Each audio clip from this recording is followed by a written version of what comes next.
Okay. Today we're going to be talking about the poem Animals by Joshua Corey. If we're going through Tip Fast, a method of analyzing poetry, you of course start with the title. So the first thing you notice about animals is that there's going to be some natural world imagery in there. Because it's a poem about animals, we are animals ourselves, there might be some sort of connection between, so we know it's going to be about the natural world. We can tell that from the title. Then we move into Paraphrase, where we attempt to summarize the poem, what it captures, but not moving on into a theme or the tone or anything. So we'll talk about shifts a little bit later, but there are many different parts of the poem. It describes, first off, we already said that we think it's going to be about the natural world. It is. So there's the natural world aspect. There's also the human world, the world that we have built for ourselves all throughout history. So the human world. And then it also discusses spirituality, moving into that last section of the poem where it talks about our connection with God, what created what we have. So spirituality. So we've paraphrased the poem. We know what, in essence, it's talking about. Basically, the poem is trying to say that we move. There's so many different aspects of the world. We have the natural world with animals, the megafauna. We have the human world, what we've built, mathematics, and all the stuff that we have built. The spiritual world, our connection with God, how He interacts with our lives. And in the last paragraph, he talks about how he, being Joshua Corey, talks about how we connect with all these different aspects of the world. He achieves a lot of this through the use of figurative language. One of the major things that I would like to talk about with figurative language is flight imagery. So we look at line 20, moving down into line 25 and beyond. One of the major things that happens there is the transition from animals to humans. And a major theme with poetry would be flight imagery. The fact that animals can fly, especially birds, can fly, and humans cannot. So that flight imagery, that transition, moving from animals to humans, is an excellent example of how he uses a past theme or a past motif from poems before him to transition from topics. So flight imagery is definitely something that we look at in this poem. Another thing that Corey does really well is using excellent diction. If you want to look at some examples, in line 6, he uses the word megafauna, which is kind of a hodgepodge of words. Fauna meaning flora and fauna, flora being plant life, fauna being animal life, mega meaning huge. And it goes from talking about megafauna, it kind of defines in the next line, in line 7, polar bears, moose, rippling massive flanks to shake loose hitting flies, these big animals. So megafauna is one word. You've also got words like principalities in line 47, and other words like that throughout the poem that really give it kind of an academic tone, which we'll talk about in just a second. One last thing with figurative language, talking about the syntax. Corey uses long sentences broken up with commas. So it's choppy, but the ideas are flow from line to line, and there aren't very many sentences in the poem.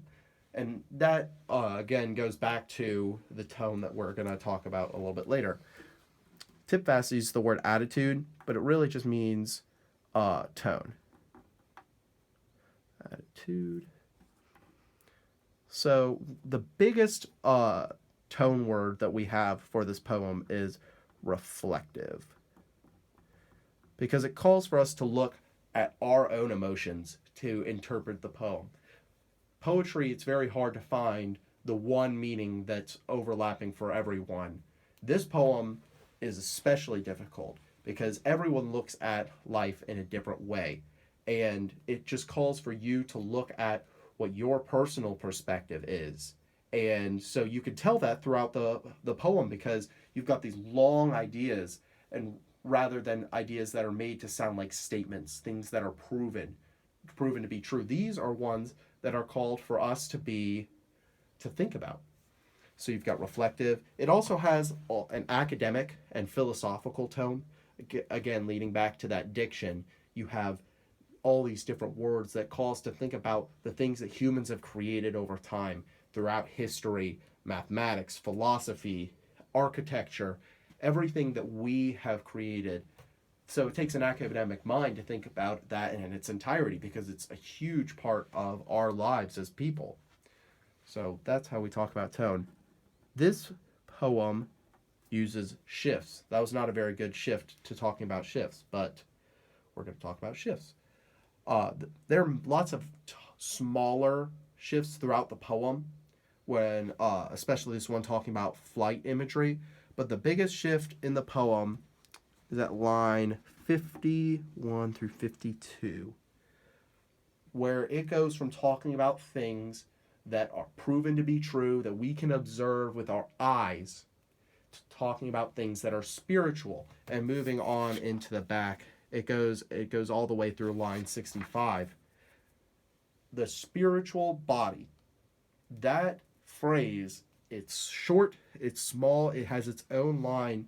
He only does that a few times throughout this poem. That is a definite shift. Because as he moves into talking about spiritual life, it goes back to that reflective tone. And we are called to think about what our connections truly are and who we truly are as people. Now, we look at the title again and we think about it as not only something that's talking about the natural world, but it's talking about all encompassing. We are animals, just like squirrels and bears and Christian's bull suit. We are all animals, but that doesn't define us. We define ourselves. We define ourselves. The most important thing that this poem talks about is theme. The overall meaning, the universal truth. Now, this poem's universal truth is a little bit complicated because it's not as universal as some others, because there's room for interpretation. So I'm going to try and make this as clear as possible. While we explore the many facets of life and society, we just need to be. Just need to be. Now that may seem a little confusing, but when we flip over onto the back and we go between lines 75 and 80, it talks about is not of me or the we or of God or of animals. Corey means to say that our life isn't dictated by the things that we see around us, the connections that other people have. We are our own person. We are our own individual soul. And that should shape how we go about our lives. Not the past, not what we see around us, not what the natural world dictates. Of course, there are things that are going to hinder us, but we need to be our own person. And that's what the poem Animals is all about. Thank you. Oh man, I wanted to like zoom in like